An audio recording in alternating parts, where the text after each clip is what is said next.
So one of the big topics in the roofing industry, in all of the trades really, has been private equity and what that's going to look like over the next couple years. And, Kevin O'Leary, Mr. Wonderful from Shark Tank, he just did an episode on Fox. He did a little snippet where he was talking to one of the reporters on Fox Business, the Big Money Show.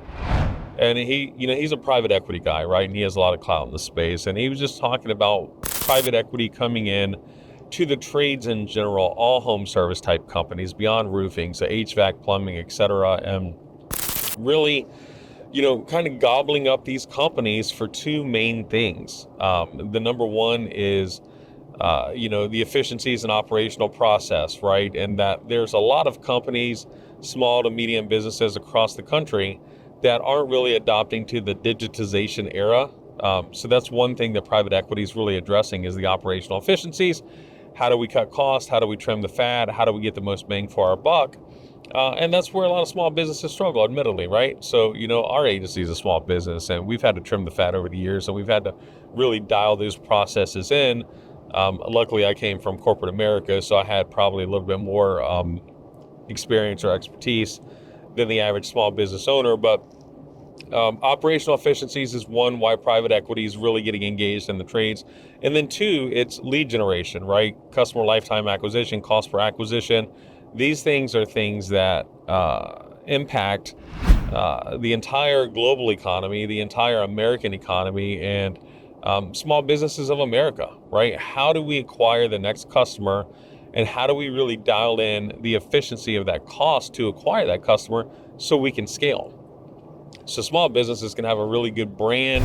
They can have all of the fleets wrapped, professional website. They can really have a 5 to 7 mile dominant presence in the suburb of a major metro or in, middle America, right out in the Midwest. One of these small towns you've never heard of, a couple 100,000 people population, and they have a foothold on that. What they don't have, or what they don't have dialed into the best they can potentially, is how do we scale beyond that, right? So what private equity is really doing in the trade space is coming in and saying, okay, you've got a number of boxes checked that are going well for you, but you're missing two of the big ones, right? Streamlining the marketing process, getting your customer lead acquisition process dialed in, and making sure that you understand that. So here's the big flip side of that. So many people are starting businesses from scratch with the intent to sell. And what they're trying to do is they're trying to start a small plumbing company or start a small roofing company or HVAC company or whatever, saying, yeah, I'm building this brand because I'm going to sell it in a few years and I'm going to get a big payday, right? That's what everybody thinks, is private equity is just a big payday. And that's not how the process really works. The challenge that these startup companies have that are already thinking about their exit are, they don't have the brand loyalty, the following, the first page rankings on Google's and major market, the thing that a private equity company is going to look for, they're lacking. So what they're trying to do is just really get in the mix, get on the hamster wheel, and all they're really doing is creating more noise, more chaos, another unqualified roofer, plumber, what have you, going in, thinking about their exit and not thinking about what these established companies, these companies that really are purchasable, these companies that really do have a good fit for a private equity, have against them, which is time.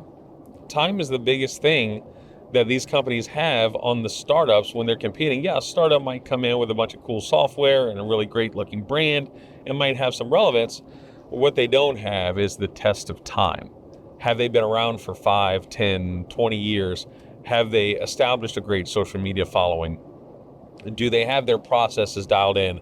Can you really pinpoint with precision which leads are converting, where they're coming from, what revenue channels are producing leads, what marketing channels are producing leads, what is their customer acquisition process, do they have a referral process, etc.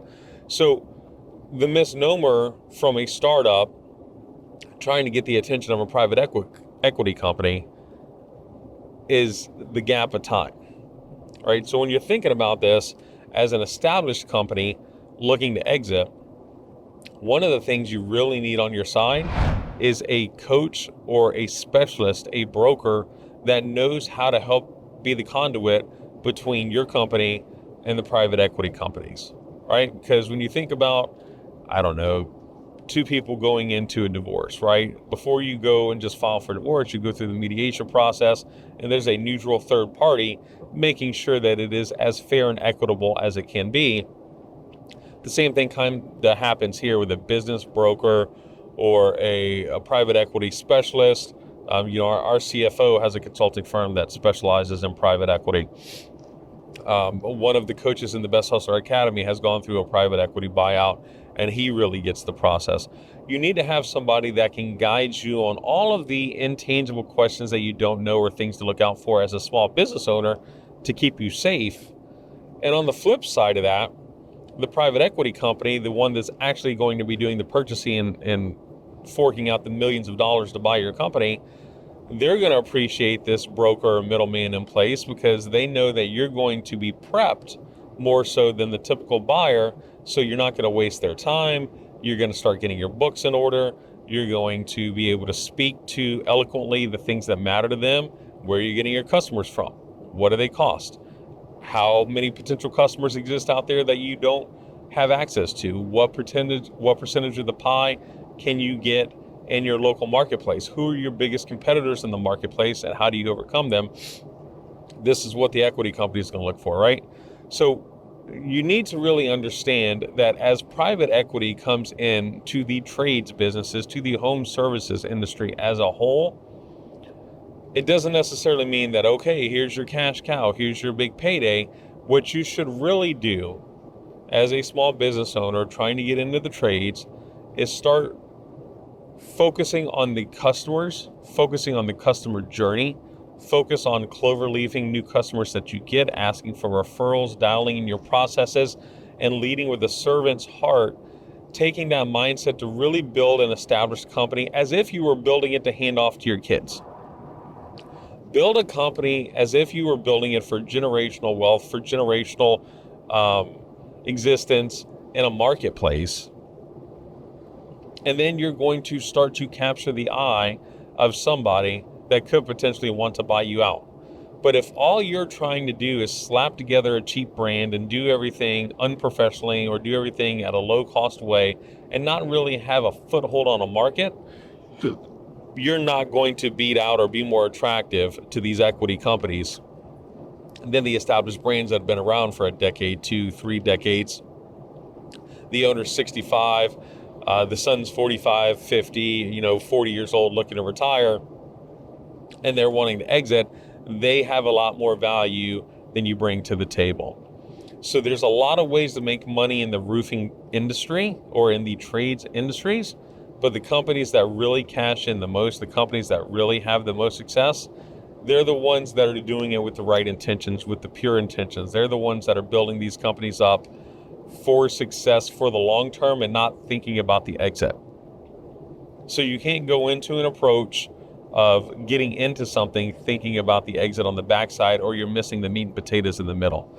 So that's kind of my 2 cents on the private equity really rapidly kind of bullheaded barging into the home services industry and buying up companies.